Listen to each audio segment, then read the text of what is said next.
Russia starts in 1917.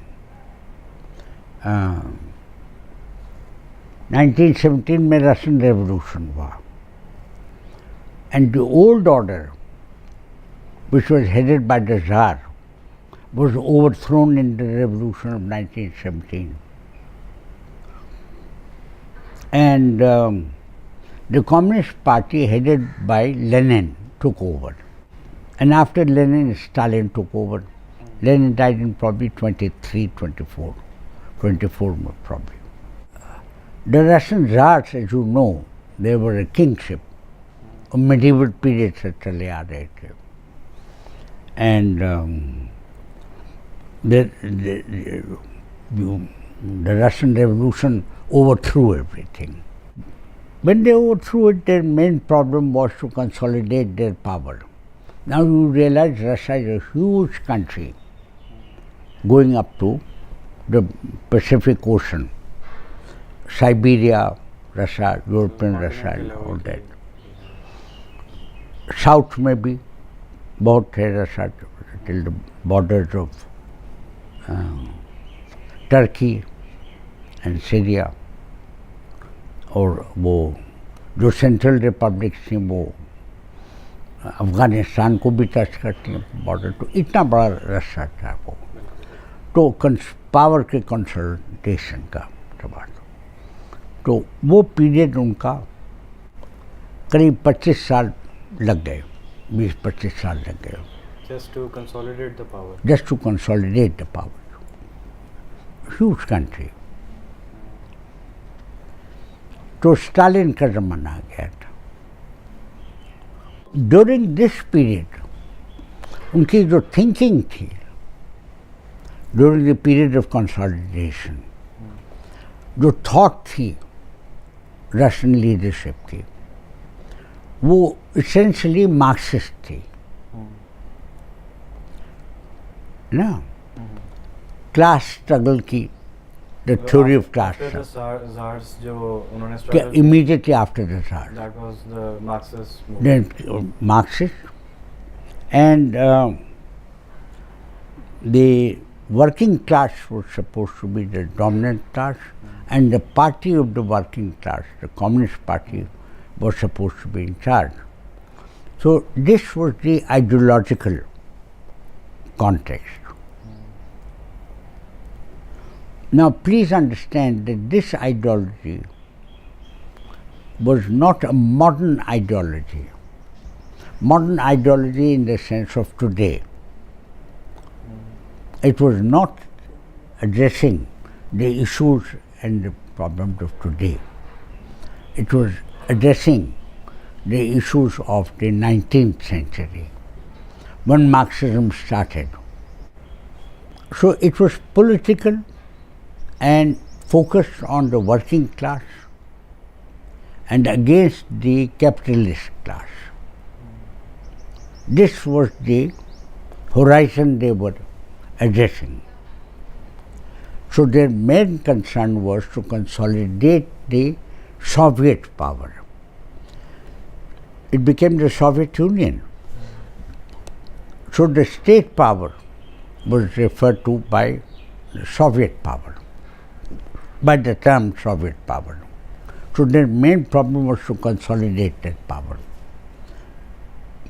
Remember that there were wars of intervention.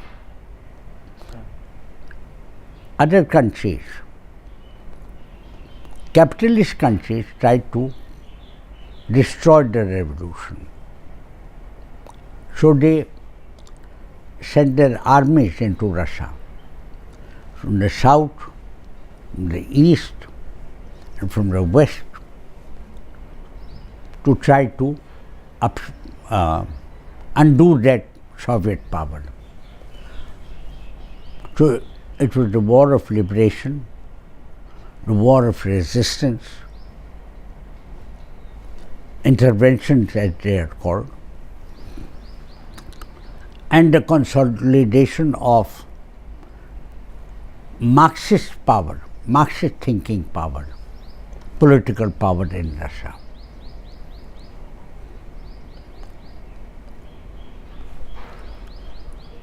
this continued throughout the lifetime of Stalin.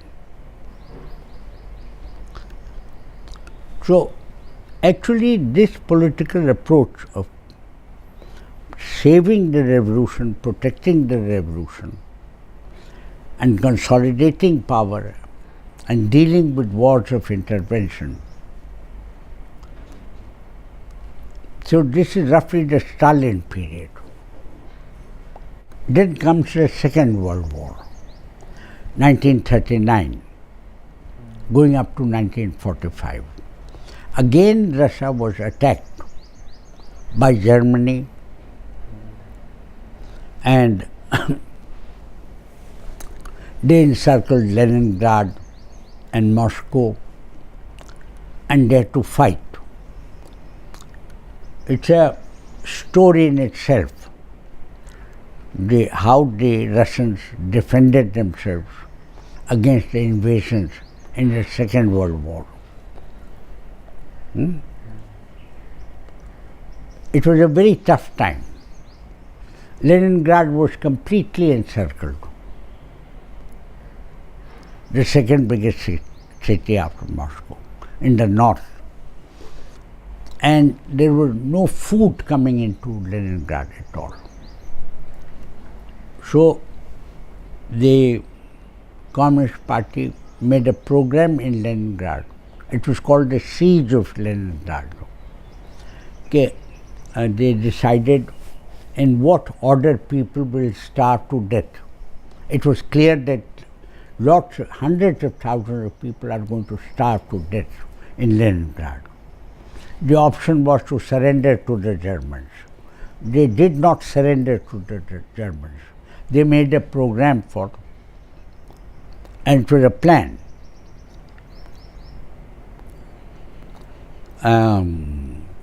They were saving the young men and women who would rebuild Leningrad, who would rebuild Russia after they would won the war. This was their vision. So it was absolutely heroic. Similarly, the battles of Stalingrad, they are heroic stories. But remember, no modernity. The modern period begins. In the end, the Russians invaded, defeated the Germans and invaded Germany, and they were the first to reach Berlin. The Americans were attacking from the western side. They were coming through France, and the Russians from Russian side. So these are heroic times, but not modern times. Modern times begin after the Second World War ended and the world settled down to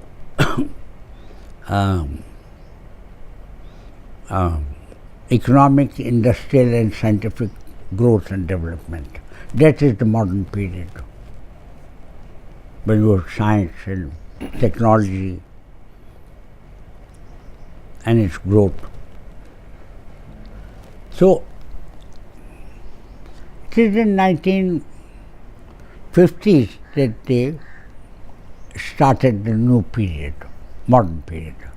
Now, the problem was that the Russians had to shift from Marxism to modern thinking, contemporary thinking, rethinking. Today's Russia is the modern Russia.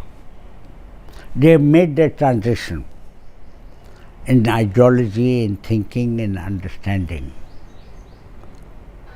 And today, the vision of modern Russia in the present time is to catch up with the time. Remember, in the beginning, it was a question of overthrowing the Tsar and establishing a working class led, Communist Party led new political order and all the difficulties they had, the wars of intervention, and then the German invasion of Russia in Hitler's time. So they had to go through all this. Tough period from 1917 to say I would say 1960, 1955. These problems continued. 1960. And they define contemporary objectives and contemporary goals. Modern civilization will not be dogmatic.